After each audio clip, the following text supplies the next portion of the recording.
This episode is brought to you by CarterComics.com.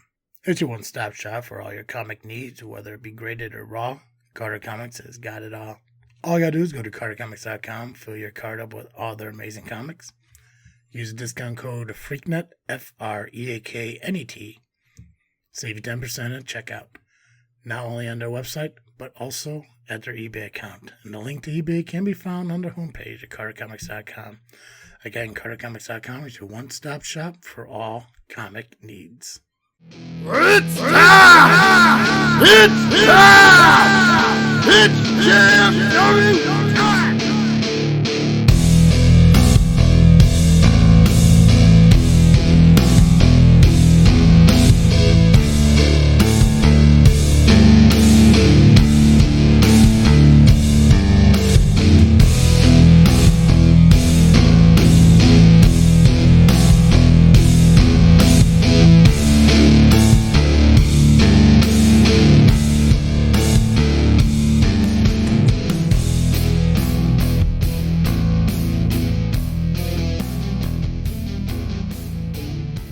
Hi guys, it's time to get step in the ring with the greatest faction in podcast history. JFW Wrestling, the JFW Podcast, hosted by Travesty. And I am the faction slayer, Nubby, the amazing turtle. What you got in your hand there, Nubsters? Oh, a souvenir, if you will. Souvenirs. Souvenirs. What's that? I know what that is. Okay. It's my kidney. It's your kidney. Yeah, it's Pinocchio's kidney, brother. Yeah. We're going to talk more about that when we get to... actually, we're going to start out with it. We're going to start out talking about Rocket Pro results. So, I want to do that. Rocket Pro Wrestling ARW were this past weekend. So, we'll run through the results of those. And then this coming weekend, we got Power Entertainment and CSW, and we'll hit those match cards in a little bit. But let's kick off and talk about Rocket Pro Wrestling because a lot of stuff happened over the weekend there. Especially one of the cooler things I didn't think was going to happen was I made my last entrance into Rocket Pro Wrestling. For now? I'm good. You can only take so much Steve in a season, and apparently the cap's at like 2. So now I know. Now I know for the future. Do not book more than 3 shows in a row with Steve. Well, then you might want to not show up tomorrow. No, Steve is good. Now, I give Juliet a hard time, and it has nothing to do with Rocket Pro Wrestling. Rocket Pro is awesome. It has everything to do with Juliet. Juliet sucks. It's garbage. It's just, ugh. But I was all excited to get into that show, thinking, okay, it's gonna be me, C-Red, and Steve. Finally, a commentating team that's going to be fun. That's going to be full of wrestling knowledge. It's gonna be full of what a commentating team should be. Because sometimes one is too many and that one is Shelly. And then they just fucking fill it with a different annoying ass Italian. And I had to sit there for 3 hours. Gabagool. Right there.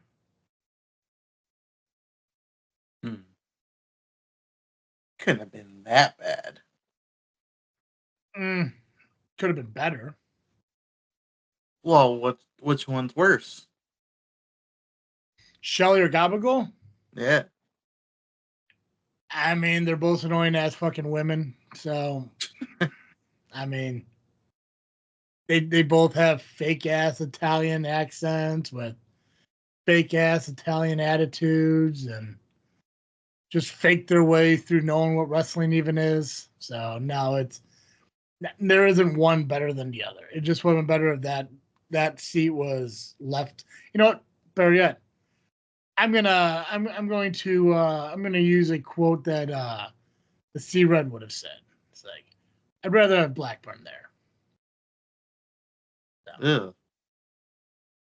He did say he prefers me over Blackburn, but I'm just saying I prefer Blackburn over either one of those Italian bitches that has to sit at that fucking table and pretend to get through a wrestling show as if they know what a fucking hip toss is.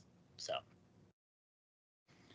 Well, at least Gabagool's child isn't a big moron. Like, Yeah, you know what? I'm gonna tell you right now. If somebody comes up to me and says, "Hey, did you see Gabagool's son eat that paint chip?" I'll be like, makes sense.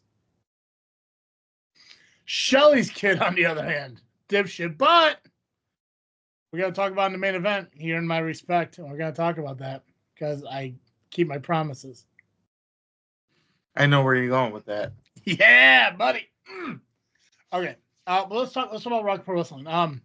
Again, standing room only show, kicking off 2025 solid with a packed house down at St. Joe's Park out there in Joliet. But this is you, Nubby. What do we got? What happened? Share with the world what happened here at Resolution. Well, you're gonna put me on the spot. I was hoping for you to take it. Fuck no, I You don't were get the right much. commentator. You're asking me about something that happened 2 days ago? Yeah. I could recollect. I can't remember. Okay. Like, I'll tell you what. Fuck it. I'll give it a shot. Okay, let's see. What was the frog? Okay, so we had a contract signing. Shaq Jordan, Gunner Brave went out there.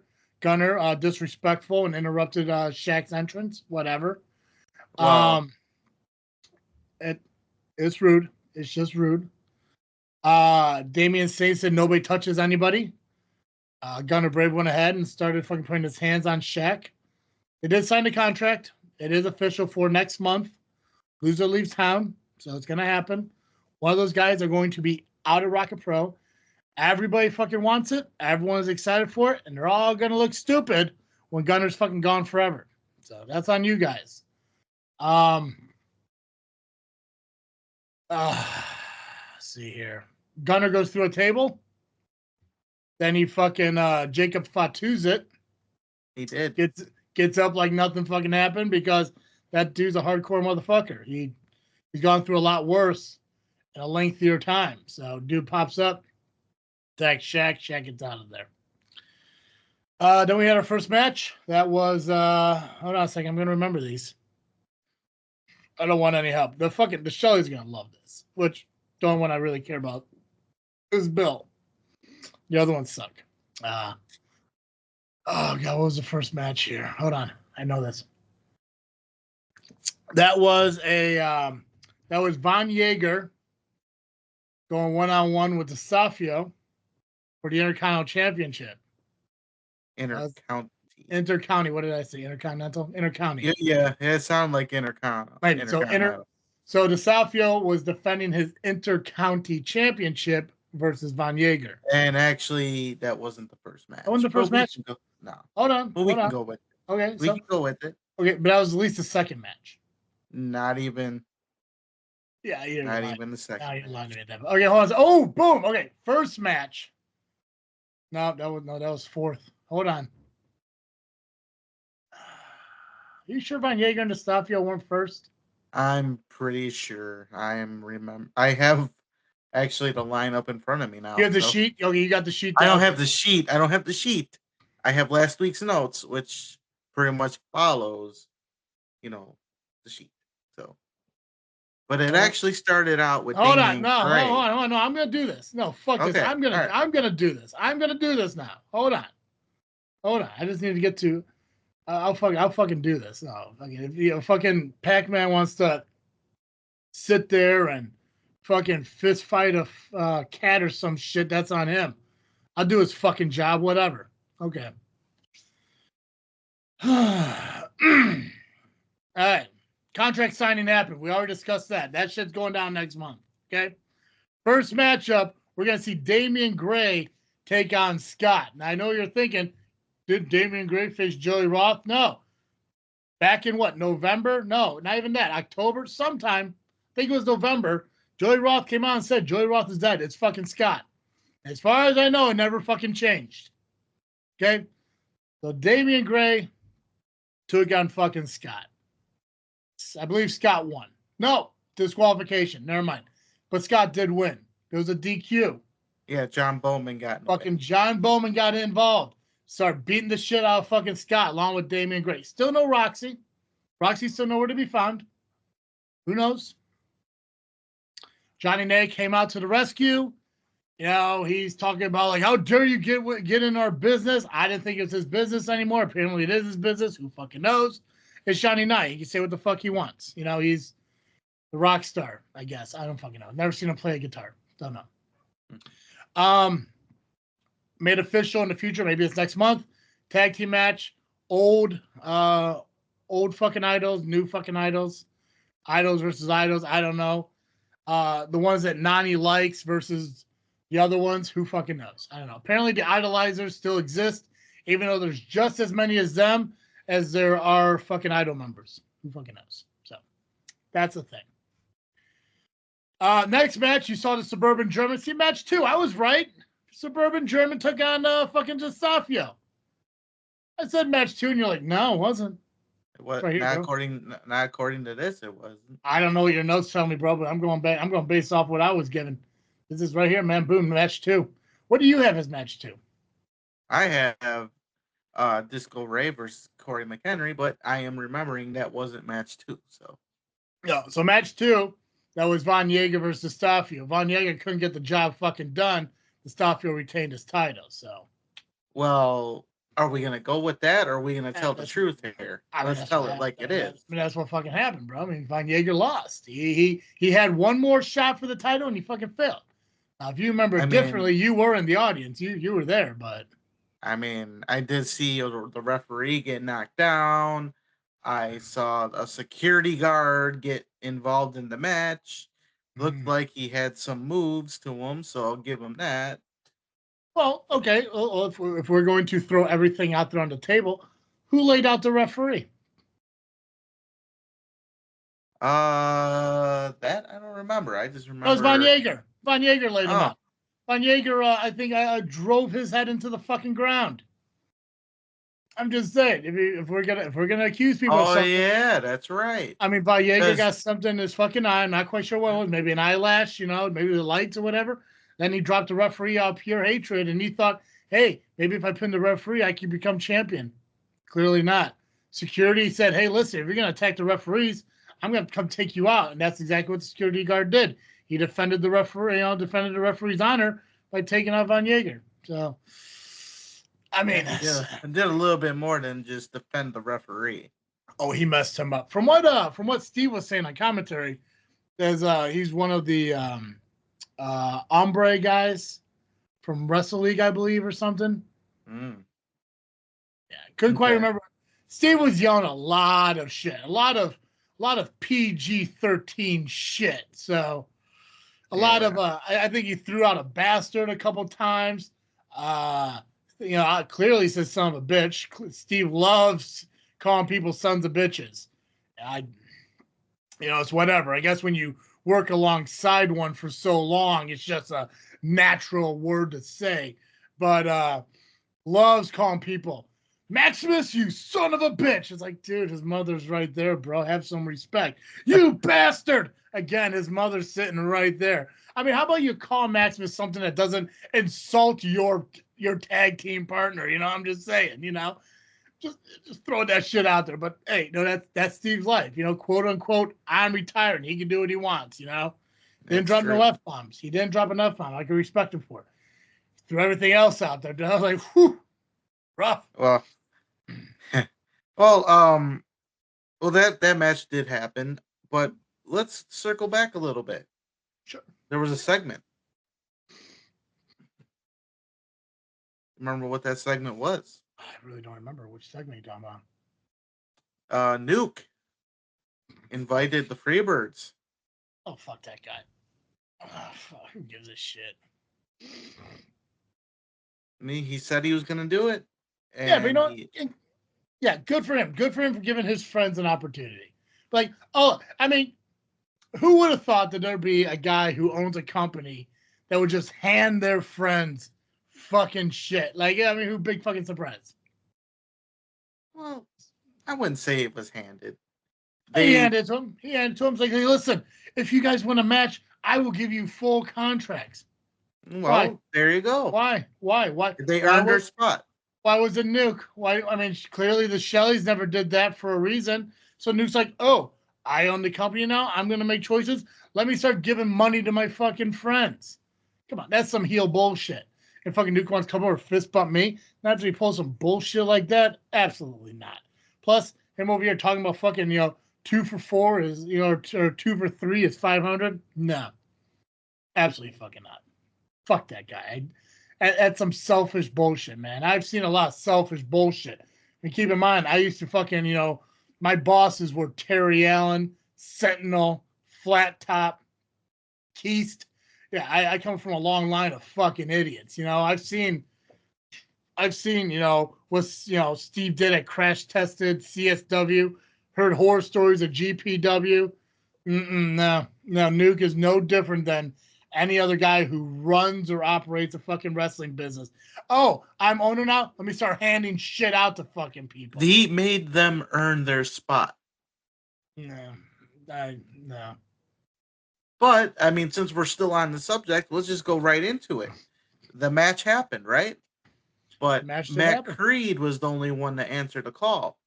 So essentially, even though it could have been a handicap match, but Tristan Hayes just decided he'll wrestle Matt Creed, and that's what happened, and got the win for it. So the Freebirds now have contracts in Rocket Pro Wrestling, but there was a plan.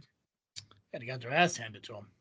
Yeah, because when we thought Tom Heisman wasn't there, out came Tom Heisman and your boy, fucking Flywheel. Yeah.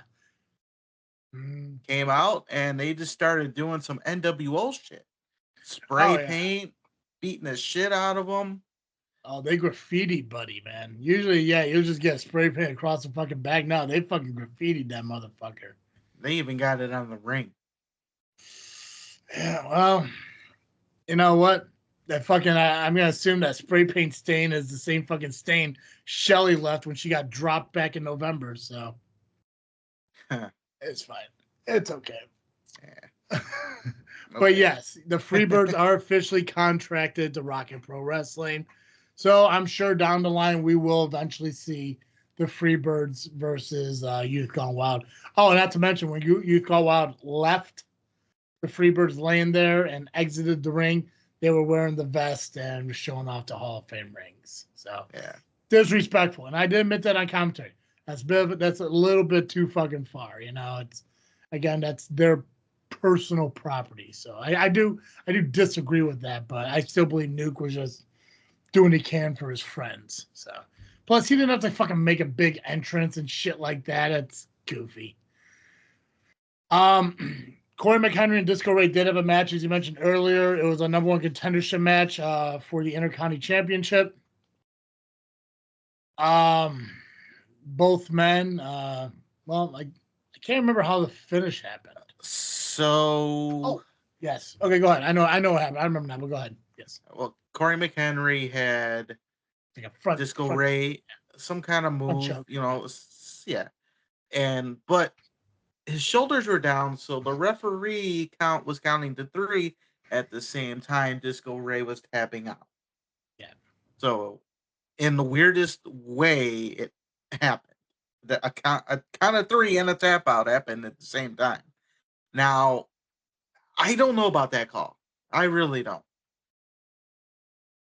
Even though there's a 3 count, if there's a submission, I think the submission trumps the 3 count, in my opinion. As someone who's been a referee for so long, I mean, I'd have to say Corey McHenry should be the winner, but that's not the case here. And that's what I thought. I thought the logical options would be like if Disco Ray taps out, then that's it, regardless of the pin count. Saint did come out to announce that there was no official winner, so there is no title match to occur. And Nuke, he what's the word I'm looking for? He vetoed that idea, I guess, if you want to call it, and decided that both men are not number 1 contenders. So it looks like we'll probably get a triple threat match for the Intercontinental Championship in the near future, probably February. But I believe it's happening in March. Is it March? Okay, yeah. I believe so. I'm assuming everything is February unless I hear different. So, but okay, so March, yeah. So we'll see a triple threat Intercontinental Championship. Huge opportunity for Disco Ray and Corey McHenry. So we'll see what happens. Aaron Stone took on Eric Schultz for the Zero Gravity Championship. Yep. Maximus Orion did replace Gabagool at commentary. It's not much better, but it happened. I believe he had the impression of, oh, I'm gonna start saying some shit to Travesty on commentary, so I can start getting some licks in, rather than, making poor imitations of me over on the Lovely Intoxicated podcast. Right. Luckily, Steve, being the egotistical maniac he is, he definitely took charge of the entire thing and just sat there and calling Maximus a bitch and an ass, telling him to go to hell, telling him how much he sucks. Like, how dare you?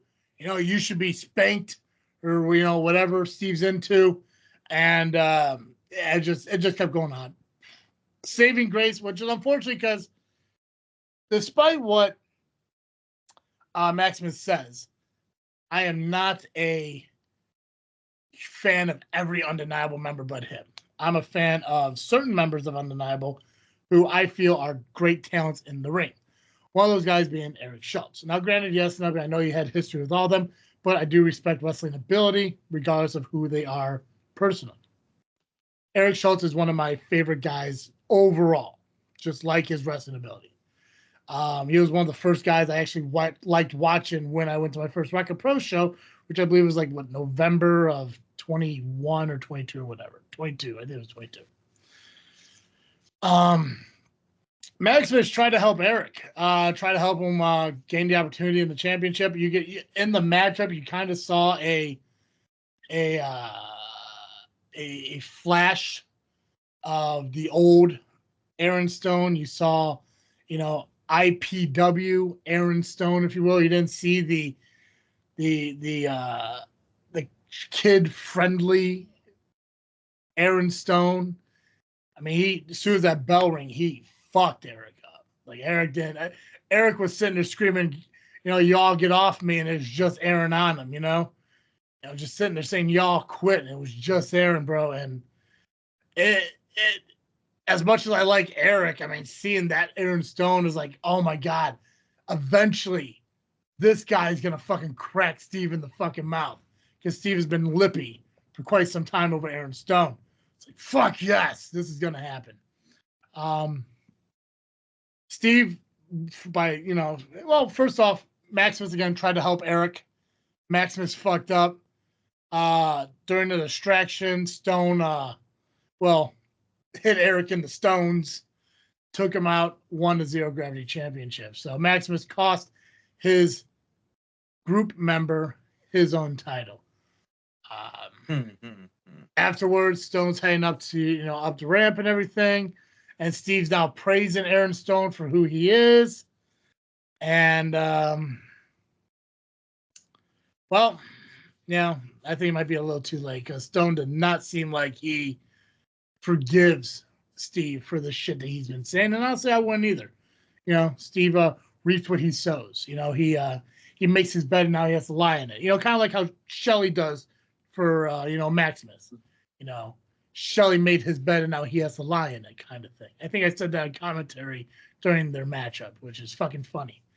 But yeah, we have a new Zero Gravity Championship and champion in Aaron Stone, the Dream Breaker, which I think Dream Breaker is finally something you can actually really call him without making it sound like you're lying. Right. Yeah, he's more like up until now, he was more like a nap disturber over a Dream Breaker. So. Nap disturber. Yeah. I mean, it is nice now. The Undeniable is one title less.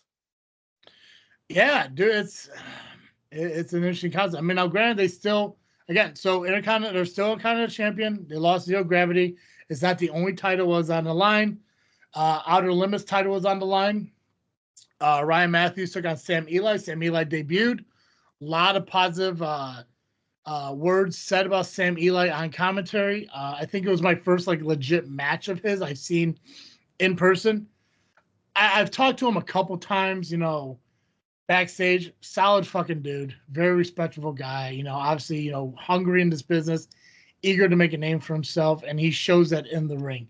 And he definitely could have, you know, become, you know, Outer Limits champion here. And Jay Beck attempting to interfere and stuff did, you know, almost cost Matthews. Yeah. If it wasn't for his Tom Brady-esque throw of the cane over everyone's head, which is, you know, it's not good. It's not good now. Tom Brady was the fucking goat. I just want to say that the fucking make fun of C-Red for a second.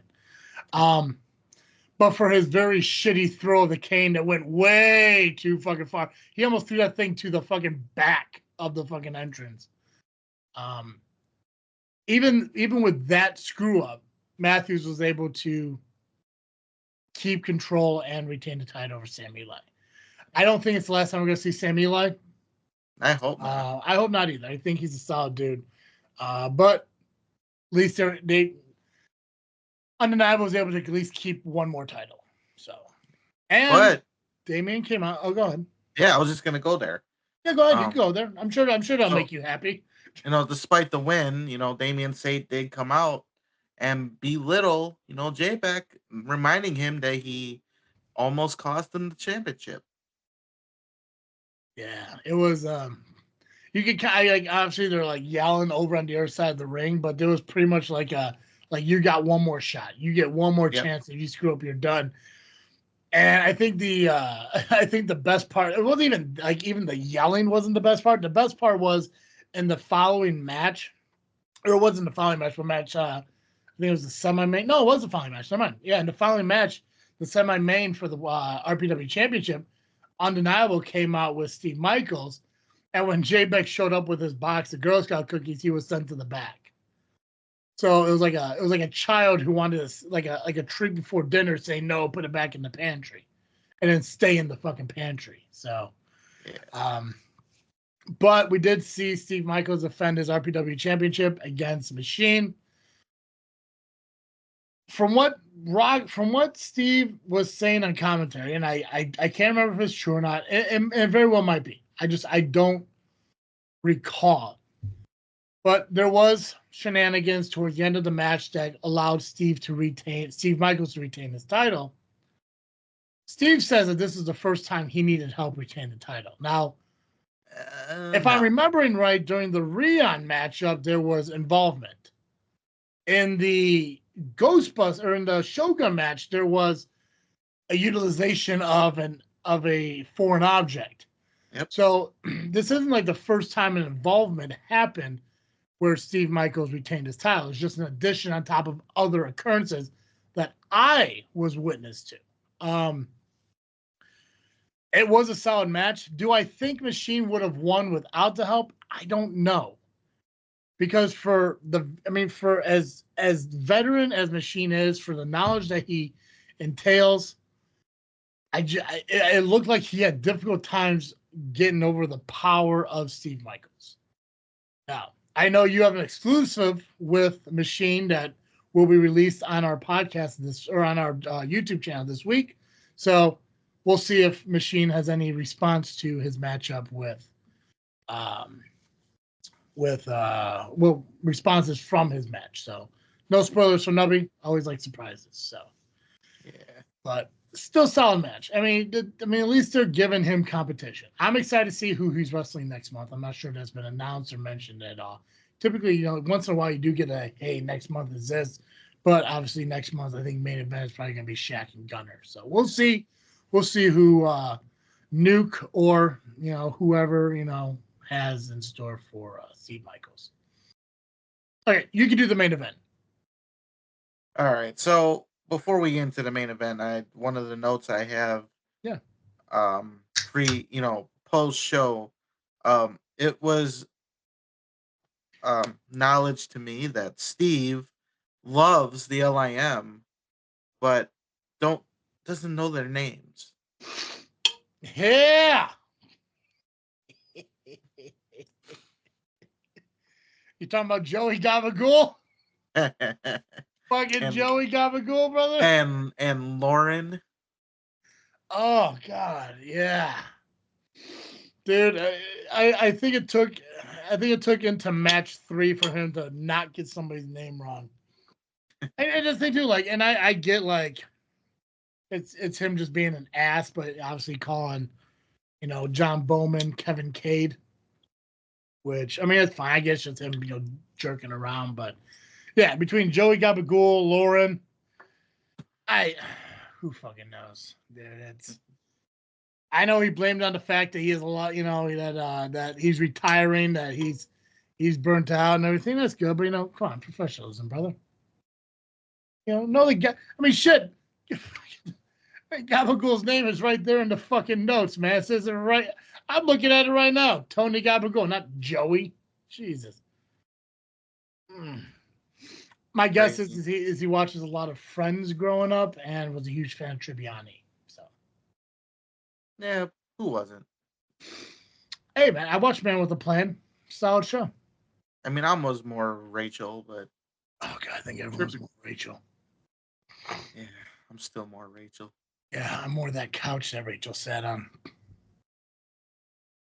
Yeah. But hey, we're main talking event. Rocket Pro Wrestling.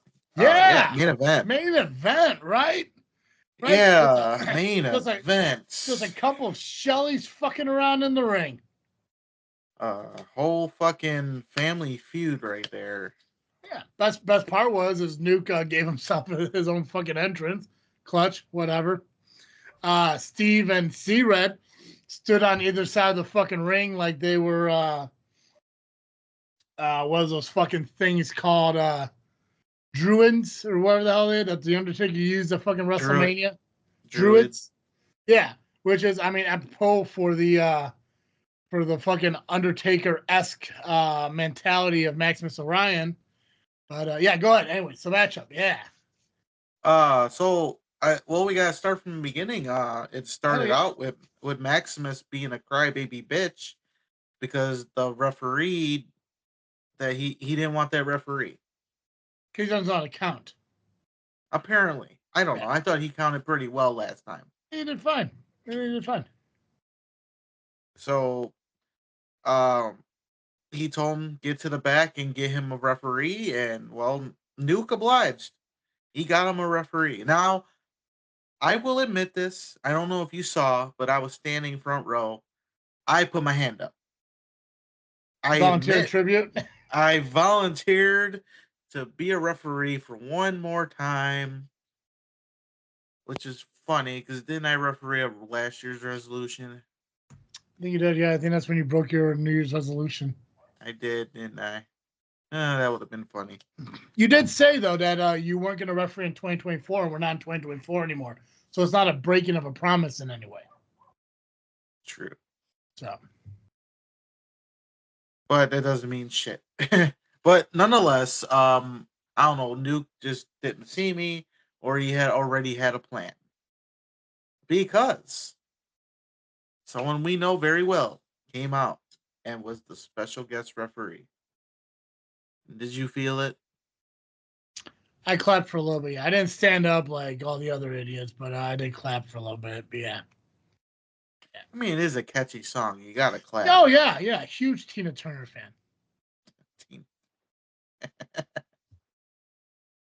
But yeah, Rion Skills came out.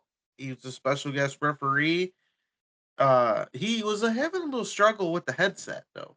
He said, "Fuck it, I'm not wearing this damn thing." I wouldn't either. I mean, it's Rion. I mean, I'm sure he knows how a match works. Right. And I told him, I'm like, hey, Rion, I got you. I'll let you know what's going on. I didn't, but.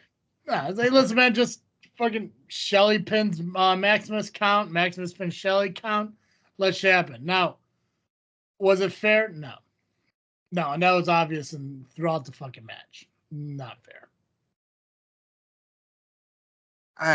I'd say you might be a little right, but at the same time, I could understand the involvement, but it still wasn't right. Neither were the other times that Undeniable has gotten their shit in, and Maximus Orion got his shit in. I mean, none of the cheating shit, should be happening and everything. But in all honesty, and the part that I am a man of my word, where I say I will respect Maximus a little bit more, is that he put his mother in the fucking Hell's Gate, and as she fucking ragdolled there, like a lifeless fucking dummy she is. Fucking Rion should have just called for the bell. He should have just rang the bell and ended the fucking match. Instead, he pulled them apart, and I think that's a little fucked up. And Maximus was a man of his word. He wasn't going to strike his mother until he got struck first. And then he did. And everyone's cheering. Yeah, Maximus is getting hit. Maximus is getting hit. Even I was cheering. But yeah, fuck him up. And then he punched his mother. I'm like, yeah, fuck her up. It's just, I didn't say that stuff on commentary because I'm not Steve and I know my P's and Q's. I'm like, yeah, hit her again. And then the crowd's booing like, oh, how dare you hit her? Like, what do you think was going to happen? Like, what did you think was going to happen? Like, he was just going to sit there and allow. Like, listen, I love my mom. I am a mama's boy. But my mom's slapping me around and shit. I'm probably going to shove her away a little bit. Like, I probably won't choke slam her and throw her in the Hell's Gate and everything. That's just horrible fucking being a son. But no one ever claimed Maximus was a good kid.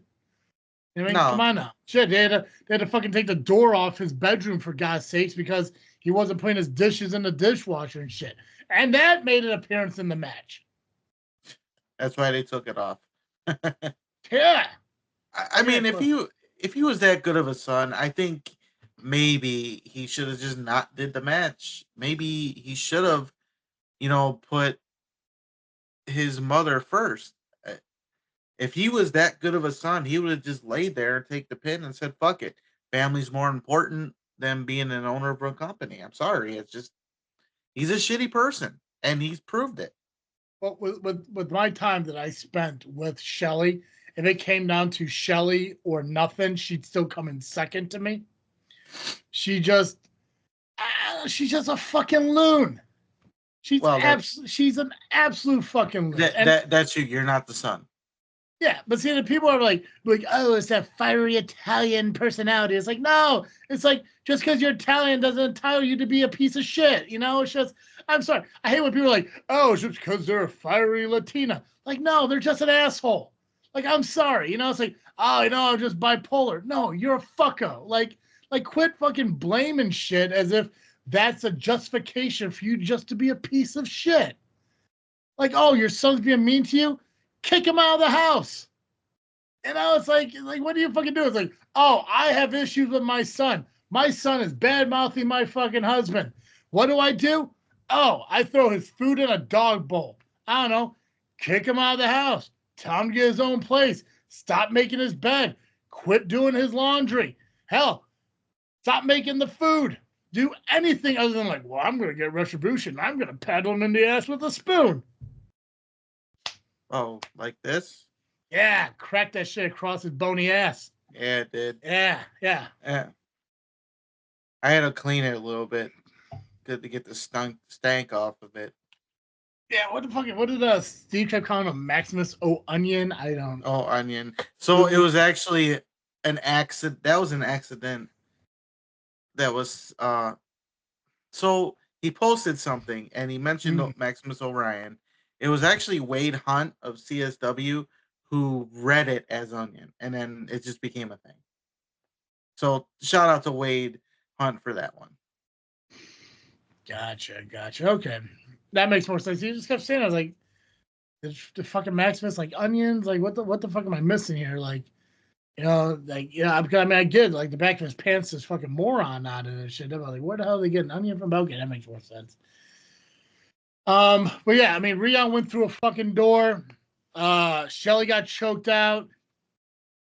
Some very muscular, like Jade Cargill, Jazz, Bianca Belair, powerhouse-esque lady, Miss Cara. Is that her name? I can't remember. Maya Carez. Okay. I know Steve said it. I know it's in the notes. I already closed out the notes, but yeah, it's like Maya or something like that. Whoever helped Shelly came out, laid out fucking Maximus. I mean, everyone was involved in this fucking match. Fucking Machine came out. Undeniable came out. Von Jaeger came out. That lady came out, and everyone was fucking out there. Oh, Ultimately, but there's one person that came out that probably was the most important out of all of them.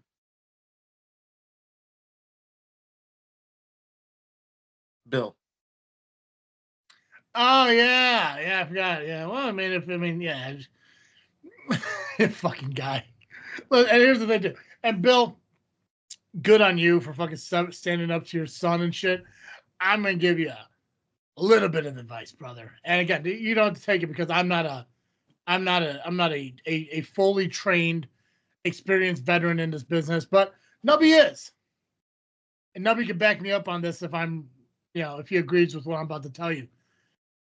When your son is fucking your wife up in the middle of the ring, choking her out, beating the shit out of her, when she is pretty much lifeless in the middle of the fucking ring and you're coming out to the rescue, maybe not circle the fucking ring, slapping fucking fans' hands before you get into the ring and start attacking your child. Maybe go for the old Vinnie Mac double quad bust and do a front slide in there. And, maybe afterwards, after you get up from getting your life rocked by your kid just like your wife did, then you can slap the hands of fucking fans. But, I mean, am I wrong, Nubsters?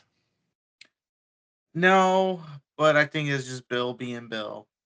You get caught up in it, and I can respect. He got caught up. He got caught up in it. I'm pretty sure that dumb piece of shit. No disrespect to you, Bill. You do a fantastic job with what you do, but that stupid fuck, I think he had to walk over his wife in order to slap the hands of the fucking front row people who were all excited to see fucking Bill come out. I'm like, if you don't got a mug at home that says Husband of the Year, fucking go buy one, bro, because that just shows that you are truly the Shelly right there. 100%. I'd say in his defense, he probably hasn't gotten laid in 4 months, but it probably felt like 27 years. So that's probably good shit. Well, when you share a fucking house with your child and it's wall to wall and everything, it's like, what can you say? It's he got some licks in though. He definitely fucked Maximus up before Undeniable kind of cut him off. And I know that give me 1 second, sorry. It makes you sit there and think like what could happen if Undeniable didn't get involved? Would there be a moment where Bill would have stopped? Like where Bill would have been able to control himself? I don't think it is. I think when you got that kind of fucking rage, and even as a commentator, you kind of feel the rush of the crowd. I mean, even if they fucking don't like me, which I'm fine with, I don't want to be liked by a bunch of fucking people who live in Joliet. It's not my thing. I like to live where people fucking leave each other alone, and Joliet just seems too cluttered.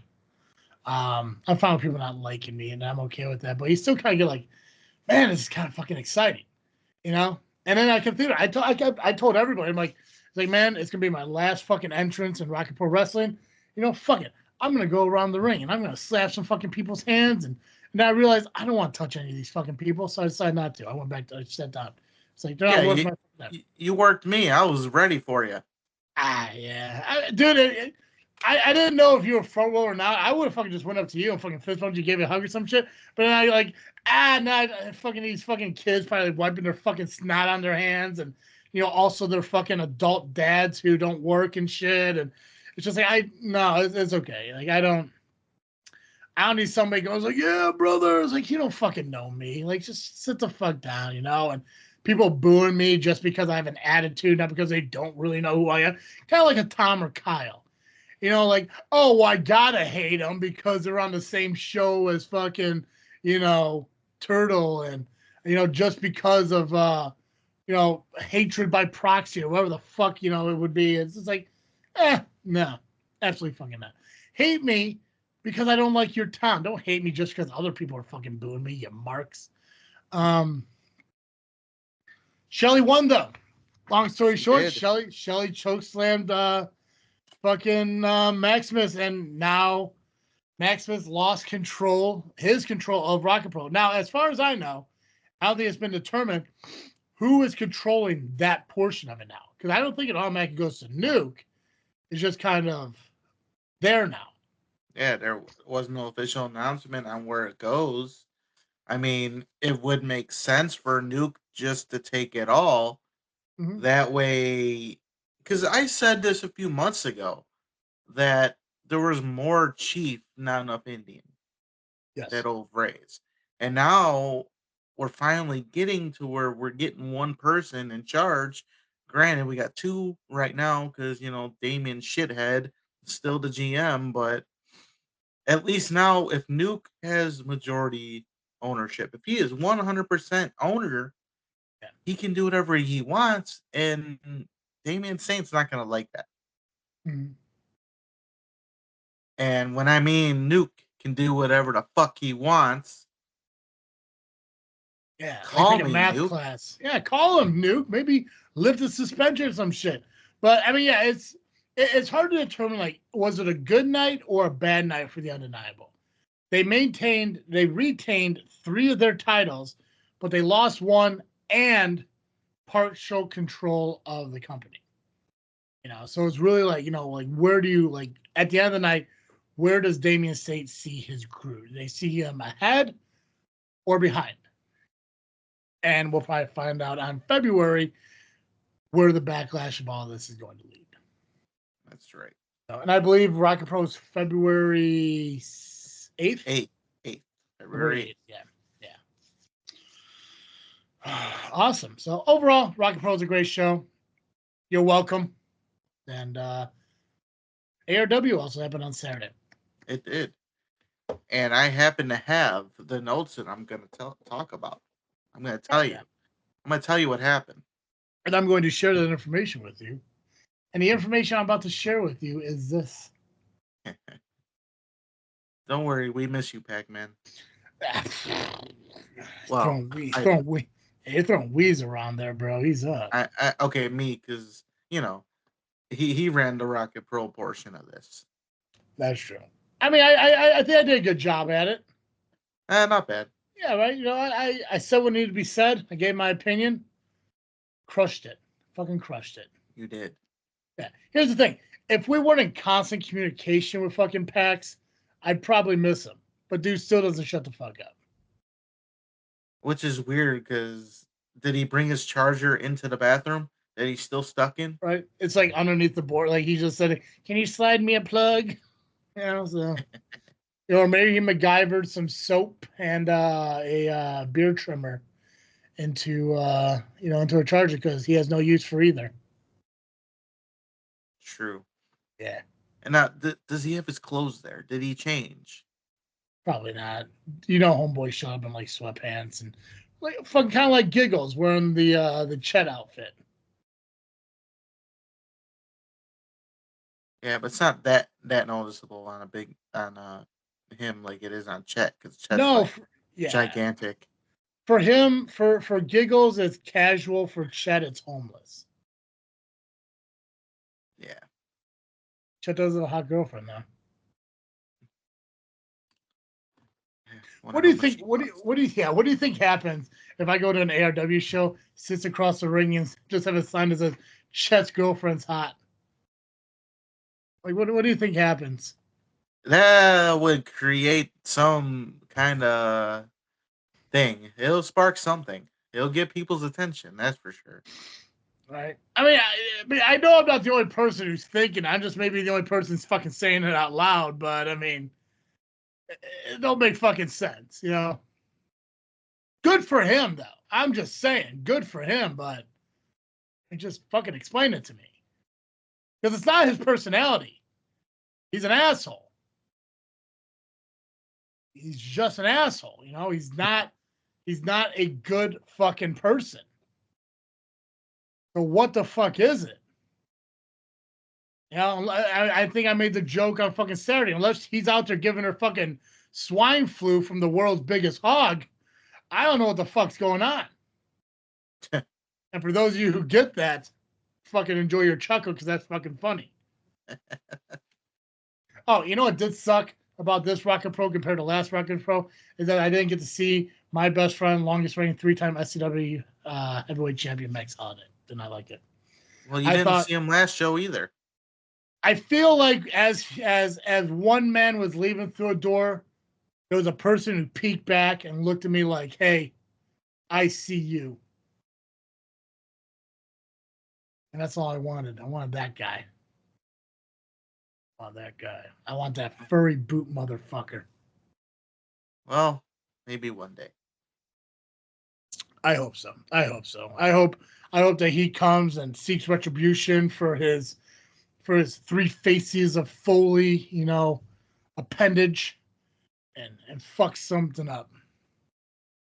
Yeah. Yeah. So speaking of fucking something up.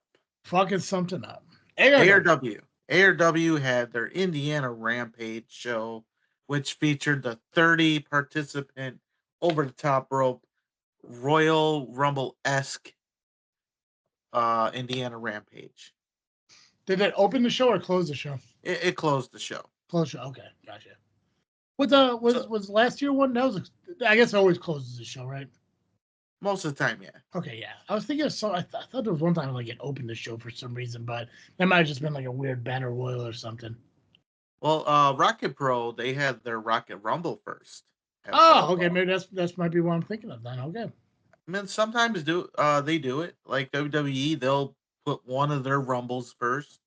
Makes sense, I guess. They won't have them back to back. Although, did they do that the first year, the women's and then the men's, or vice versa? Or was it one and started with one and went to the other later? I don't think they did them back to back. That'd be a long fucking time. I think once they started doing the women's, I think it was always one at the beginning, one at the end. Yeah, because I mean, regardless, it's gonna be the same amount of time regardless where you put them. But yeah, I think back to back like that would just be. It just feels really like weird. I mean, I know I didn't watch it personally. I have never even gone back and watched it, but that 50-man Rumble, I can imagine that one felt like it went ever fucking ever. I'm sure. I believe it did. Yeah, that's why they never went back to it. Well, didn't they have a 40-man at the Saudi Arabia? They did. And the Royal Rumble is going to be in Saudi Arabia next year, 2026. How about that? Yeah, that's not the greatest Royal Rumble ever. That's a legit Royal Rumble pay-per-view. So, or PLE, right. Sorry. Yeah, it's gonna be in Saudi Arabia next year. Yeah. Well, anyways, so the show started out with the Indiana State Championship as Josh Moon defended his championship against Danger Mask and won. He retains. Josh Moon. I'm surprised that former dipshit champion didn't fucking get involved. Well, he had his own problems because he took on Paulie Tomaselli. Did he? Paulie showed up in ARW? Yes.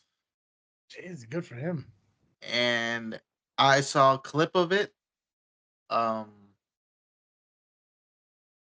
smacked the shit out of him. But I'll give Donovan his props. He fired back. He was the one that threw the first shot, and he got him. And Paulie just fucking reacted, slapped him, chopped him, forearmed him, gave him a big clothesline, and then the clip ended, but the moonsault took place just after that. But in an interesting turn of events, I don't know if it was clean, but Donovan won. It couldn't have been clean.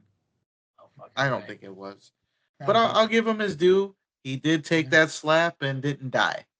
How long has it been since Paulie? Is that wasn't Paulie's debut at ARW?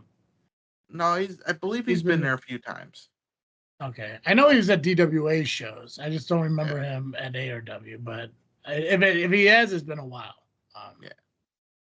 But I mean, good on Donovan for putting that in the record books. But I'm sure when ARW releases it, we'll see that it wasn't clean.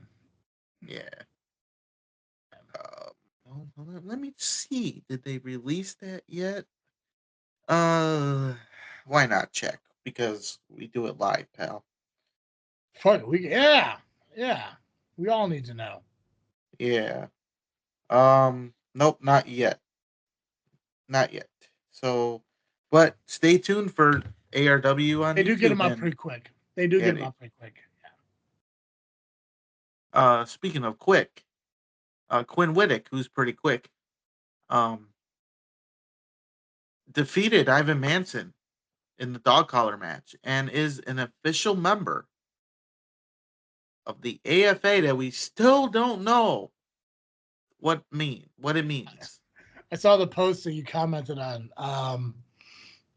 Yeah, Ivan posted like, "You earned my respect. Welcome to AFA." And I was like, okay, so obviously Quinn won. And good on him, dude. It was like, I mean, it doesn't surprise me. But I think adding him to AFA is going to definitely escalate them or bump them up. I mean, I don't think they really need it now, but Quinn's a good fucking dude to have. I mean, I didn't work out so much for Ben McCoy having him in his group, but No, guess not.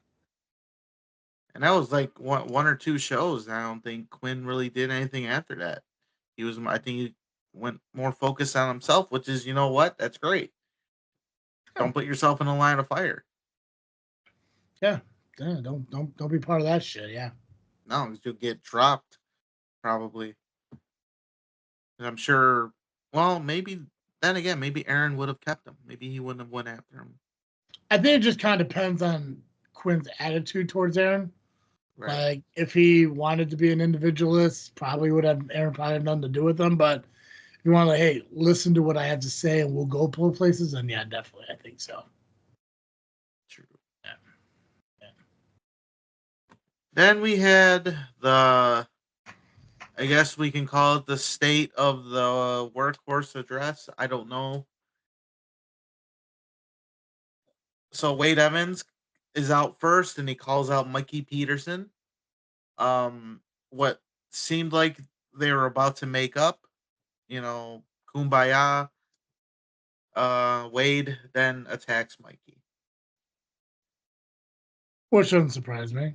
Nah, because Wade's an egomaniac. Yeah. Where's the Jannetty in all this?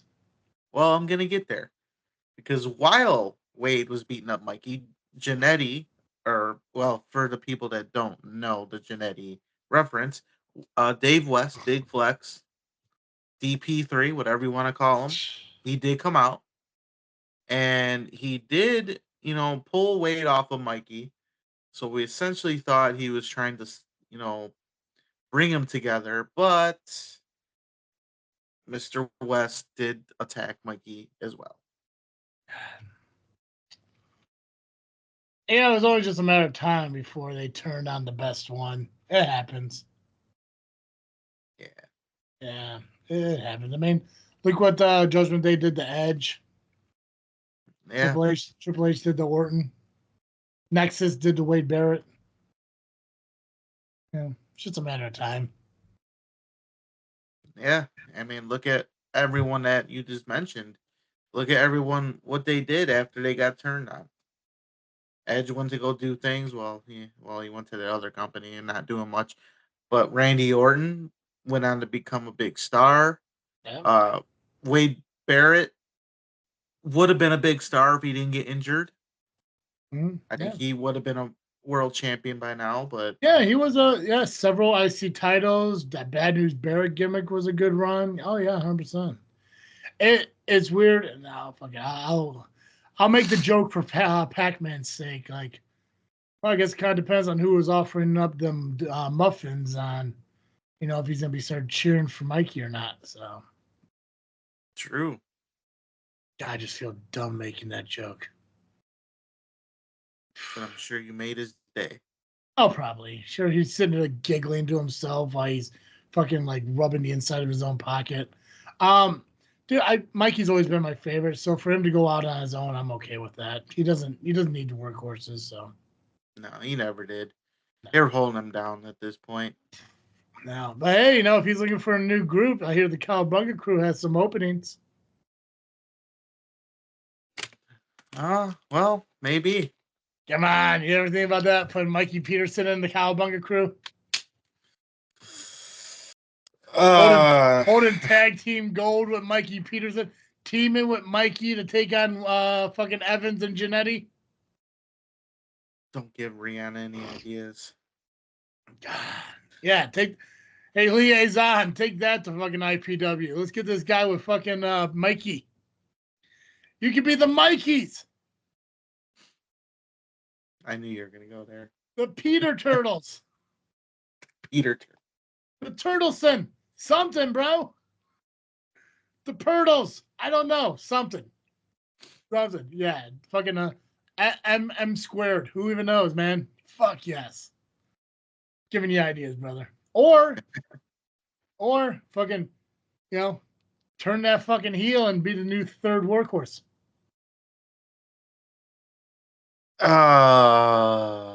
I rather Team with Mikey. Me too. You heard it here, folks. Nubby's ready to saddle up with Peterson and get out there and be Team Jackass.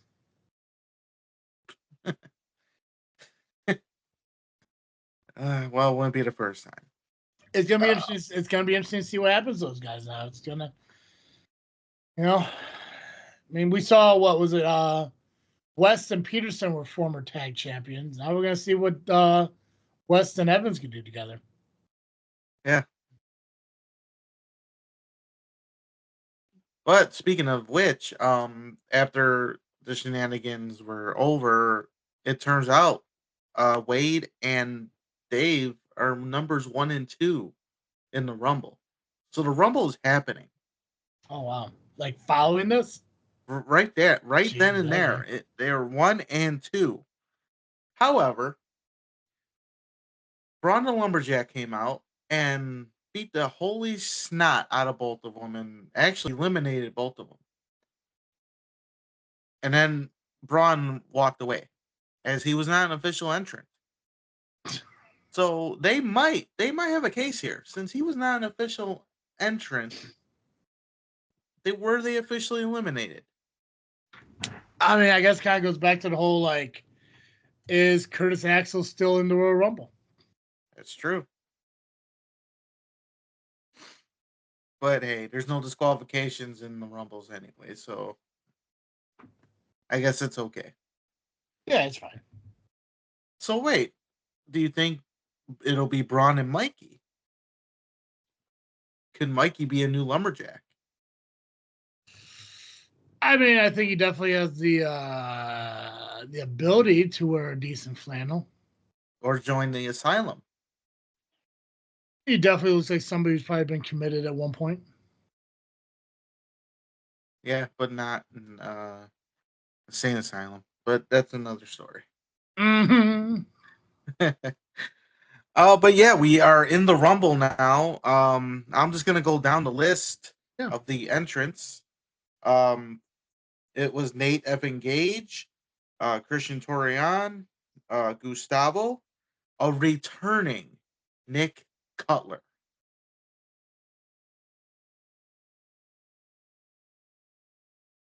Like just one night only, or Well, hasn't been mentioned. actually, he did go live on Facebook and talk about it, and it sounds like he is only going to be full time with ARW. Gotcha.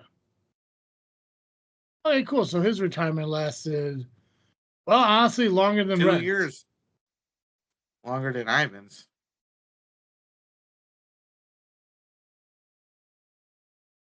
That's true too.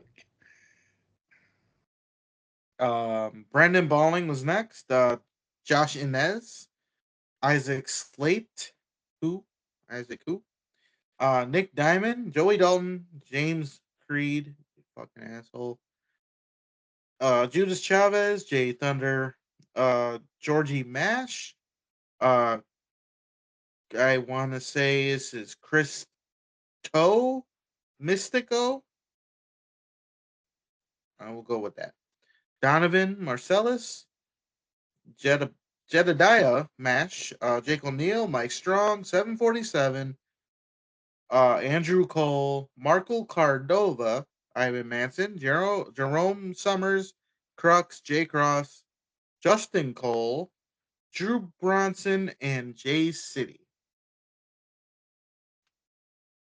And your winner of the 2025 Indiana Rampage is Isaac who? Isaac who? He is the golden ticket holder. Oh, good for him. And he did have some words on after the show. There is a video on ARW right now holding that big fucking golden ticket. How many entrants are there? 30? Yeah. If you were to ask me who do I think would win, he would even be my 32nd pick. But hey, good for him, man. You would think like it'd be like one of the AFA members. But good on him. So that was ARW Indiana Rampage. Their next show is also February the 8th. So stay tuned. Okay. POW is this Saturday, January 18th for Saturday Night Fights out in Thornwood. The T-Wood Restaurant Lounge at 1051 North Wooddale Road in Wooddale, Illinois. Doors will open at 7:15. Show will start at 8 p.m. There's less than 40 seats remaining, 10 front row seats still to remain. Tickets available right now if you want to go to their Facebook page of POW Entertainment. Look for their post from earlier in the day. The link will be right there. As of right now, you're going to see, for the first time, Acid Jazz taking on a member of the Bad Hombre Cartel. It hasn't been established who it is yet, but he will be taking on a member of the Bad Hombre Cartel. Dazzling Donnie will be taking on AC Hamilton. Bruss will be taking on Moondog Murray. Meat Hooks O'Bannon will be taking on Michael Morris. Mason Perks will be in attendance, obviously, as we mentioned. Jimmy Blaze, Magnus King, Ty McCobb will be on hand to question someone on the attack. I can't remember what the hell that's about. That shit was all last year. So yeah, there's more to be announced, obviously. But as of right now, that's what's happening this Saturday at POW. So follow them on Facebook, see if they make any more announcements. Otherwise, just show up. One thing I can say is it doesn't look like Headford's going to be there, so at least that's a bonus. Thank fucking God. Fuck that guy. Right? I know, right? So that's this would be the perfect opportunity to go. I mean, jeez, Nubby, I got nothing going on Saturday. I wouldn't mind seeing a Headford free wrestling show. Yeah, that would be right. interesting. And first row still available. How about that? So, if you guys are up in the T-Wood Restaurant Lounge area up in Wooddale, Illinois, check it out. Go check out POW Entertainment. And you can check out the show that's the night before on Friday, which Nubby's about to talk about. I will talk about this show that's happening Friday. I'm about to. And what he's about to do is this. So, CSW is taking place this Friday, January the 17th, at 9757 Pacific Avenue in Franklin Park, Illinois. Doors open at 6:30 p.m., bell time 7:30 p.m. Pre-show should start around 7:05, 7:10 p.m. You'll get a pre-show match, which will either be a tag team or a singles match. And then the Futures Battle Royal follows. And you never know. I may just be in it. We'll see. $25 for general admission. Front row would be $30, but it's sold out. As it always happens, you always got to get those tickets like pretty much the next day after the next show. So after this show, try and just go to whatever website is available for it and just be ready. So the card itself, we do have a special guest in the Drama King, Matt Ray Rawold. I can't say that name, but he is formerly known as Aiden English, who, by the way, is CSW is his home. He is from CSW. You know, I heard about that, and I was like, that's kind of cool. Also, I believe married to Eddie Guerrero's daughter. Oh, that's interesting. At least he. Never knew that. I don't know if he is or he was, but yeah, I believe he is married to Eddie Guerrero's daughter. Well, good for him. It's good. I mean, it's good lineage, good family to be a part of. Oh yeah, and he'll be taking on Warhorse. Matthew Rehwoldt. Yeah, Rehwoldt, something like that. The Drama King. Shaul Guerrero, American burlesque performer and retired professional wrestler and ring announcer. She is best known for her time in World Wrestling Entertainment, where she performed under the ring name Raquel Diaz as a burlesque dancer. She often... Okay, wait, so is this maybe... Yeah, okay, there we go. Yeah, parents Eddie Guerrero and Vicky Guerrero, yeah. Oh. 34 years old. Look at that. Okay, cool. Okay, so she's roughly our age. Oh, I guess fucking Aiden English is your age. Okay, cool. 37. Well, I'm 39, but yeah, close enough. But you guys could have gone to high school together. How this guy could have fucking wrestled fucking ex-Romeo at one point. I doubt that. You don't know that. Oh, I know that because I would have known who was backyarding with us back then. Let's see. He graduated from Lyons Township, where he studied acting at Columbia College in Chicago. Lyons Township. There you go. Western Springs, Illinois. And That's LaGrange. close. Yeah, see, yeah. Dude, I'm telling you right now. Maybe go back. Fucking this dude could have wrestled with you. You don't know. Well, maybe he was there if... Are you going to be there Friday? I'm going to be there Friday. So just go up to him like, hey, bro, you ever wrestle a guy named X-Romeo back in like 97? It never happened because then I would have known him for sure and probably would have went to CSW with him or something. I don't know. You don't know. Whatever. I'm trying to throw you a bone here. Get an exclusive with him. Just fucking get an exclusive with him. Hey, you want to go one-on-one with X-Romeo? You want to take on Primetime Pimp? I mean, if he heard of me, then probably be funny, but I mean, unless he went to indie shows when I was going. And, there's a good chance. There's a good chance he was probably in the LWF audience somewhere. Probably.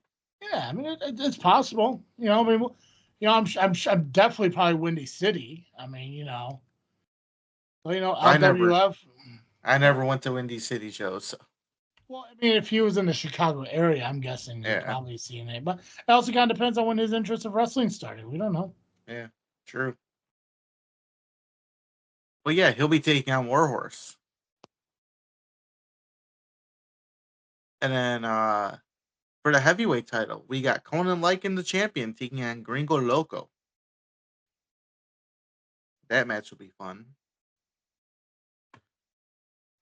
In a triple threat match, it'll be Shazza McKenzie versus Maggie Lee and the returning Heather Reckless.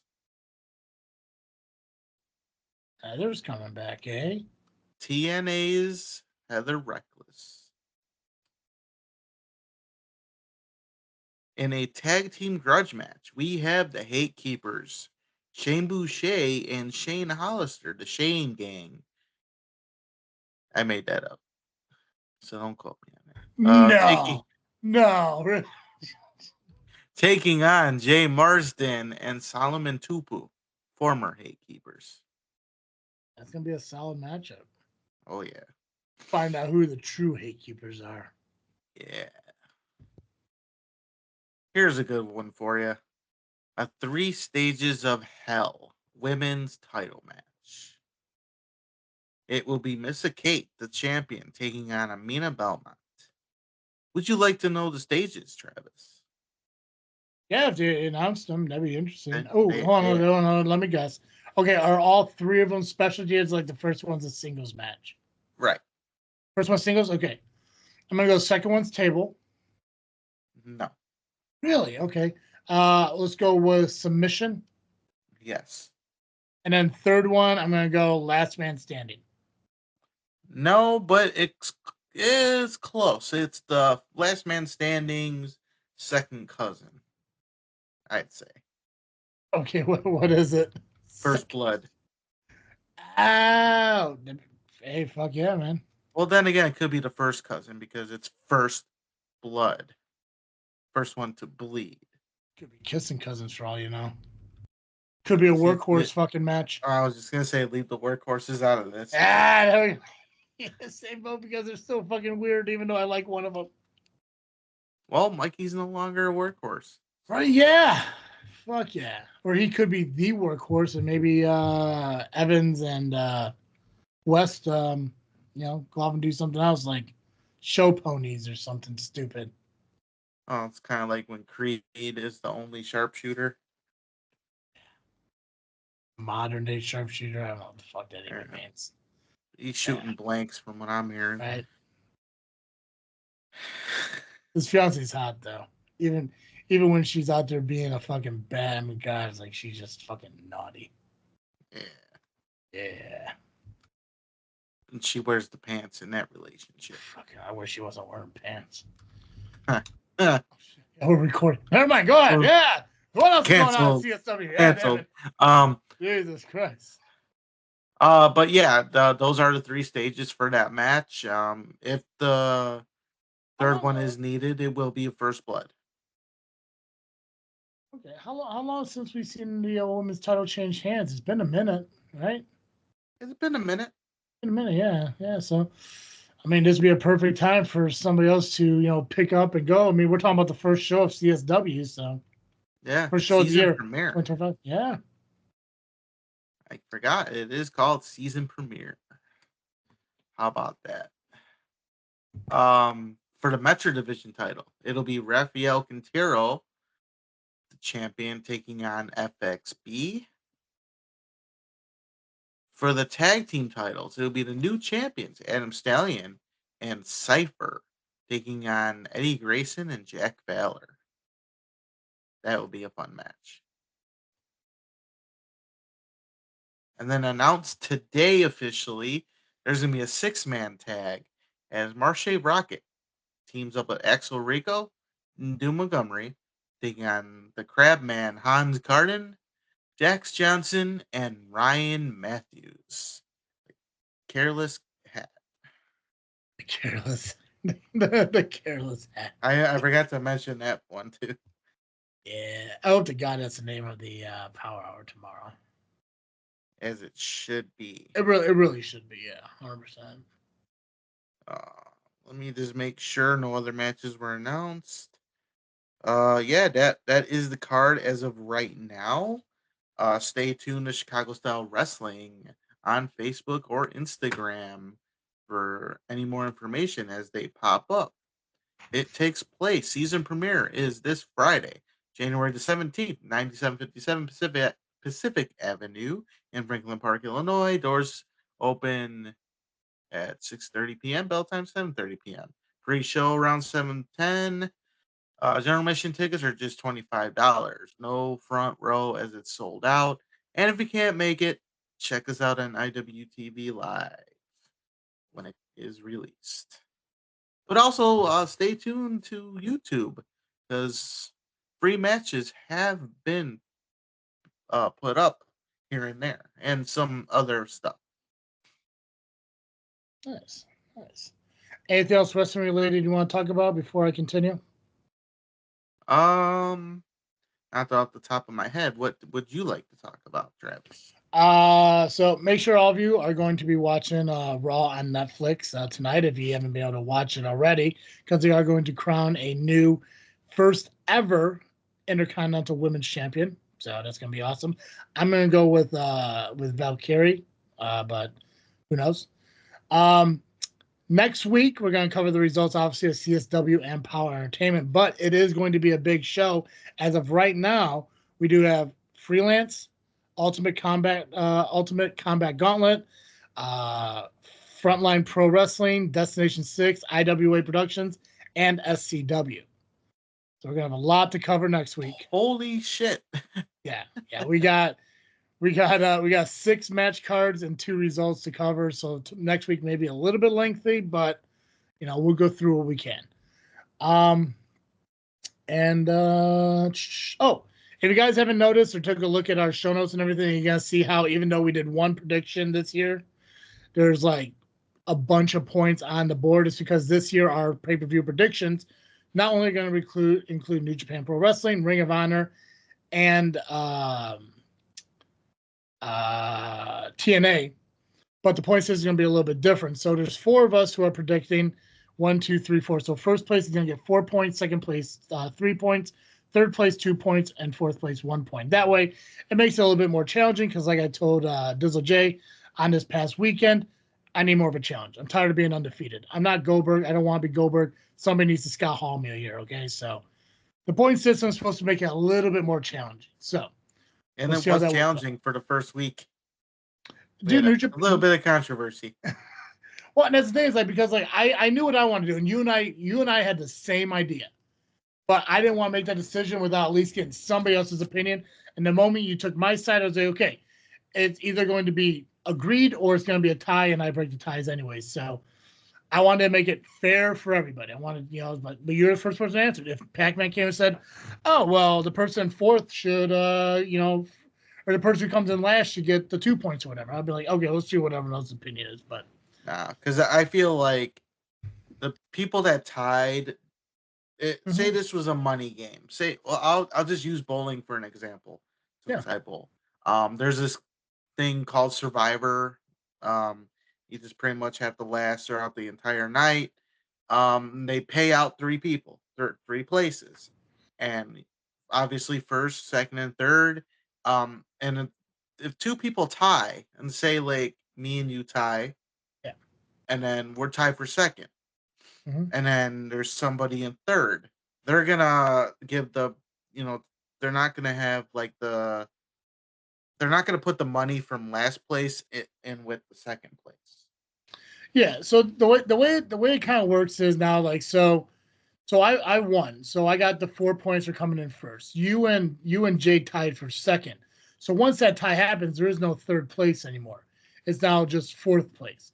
It'd be similar like if you, me, and Jay tied for first, we would all get the 4 points, and Pacman would still get just the 4th point because that amount of positions gets deducted away.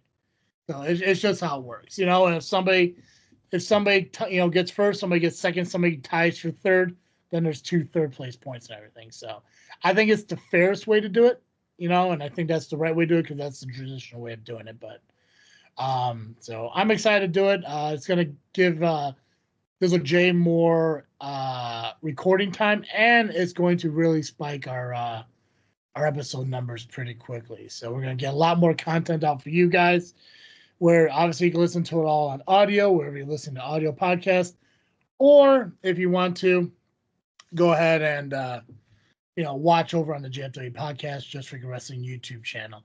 And I brought it back with Dizzle J, but I'm going to bring it back here too. And Nubby, I'm going to ask you, give me a final freaking thought on anything wrestling related. Anything that's wrestling in your mind right now, give me a final freaking thought on it. Oh wow! What are you interested in seeing move forward? What are you curious on? I know I didn't prepare you for, but what are you interested in seeing happen, whether it be independent wrestling or whatever? Well, I'm gonna just say this now since I'm looking right at it, but I won't spoil it too much. I'm looking forward to seeing more of this guy that's on the TV right now.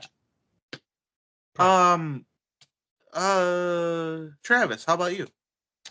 I'm actually curious. I'm excited to see what I believe would technically be your main roster debut in a singles match at SCW. I'm really excited to see that. I mean, obviously, you've been doing high voltage for for the past year and everything, and we've seen what happened last time when you faced Scott Spade. It was a high voltage title match at this at Steam Hollow. So I'm excited to kind of see. First off, is it going to be a clean match? Probably not. Steel's going to be out there.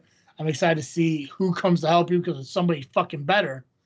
But I'm also glad to see what happens when you have to blame Flat Top instead of me for whatever fucking happens. So that's going to be nice. That's awesome for you to come on the following day. And if something bad does happen, which I pray to God doesn't, it's not on me. I fully expect something, whether it'll be James Creed's bitch ass, coming out because he owes Scott Spade a favor, and just to fuck with me. I mean, Creed talks all this shit that I am not worthy of his time. Mm-hmm. Well, then you know what, motherfucker, just get in the ring with me. If you think you could beat me again, just fucking do it. Otherwise, shut your fucking mouth and check your ego at the door. I think one of you used to wrestle High Voltage when it was back at the school, and I think one of your first High Voltage matches was against Creed. Yeah, I was the one that called him out. Yeah, was that your High Voltage debut match? No, I think my first match was against Was it VIP? Not VIP. Although I wrestled him in my debut match at SCW on the main card. But I believe it was what's his nuts? Adam Cage? Adam Cage? Yeah. That could be right. I think that was my debut on High Voltage. Gotcha. Yeah, I think so. It's hard to remember. No, so much has happened. Well, you know what? I'm just glad that Flat Top and the rest of SCW finally sees that the potential you have to be a main roster guy in SCW. And I'm sure this is the first of many opportunities. I pray that the locker room fucking nuts up and comes, even the odds if it needs to happen. I pray God doesn't. I pray Logan and Mistress Misery just appreciates the match for what it is, but we all know who they are. So, but I'm looking forward to that. Yeah.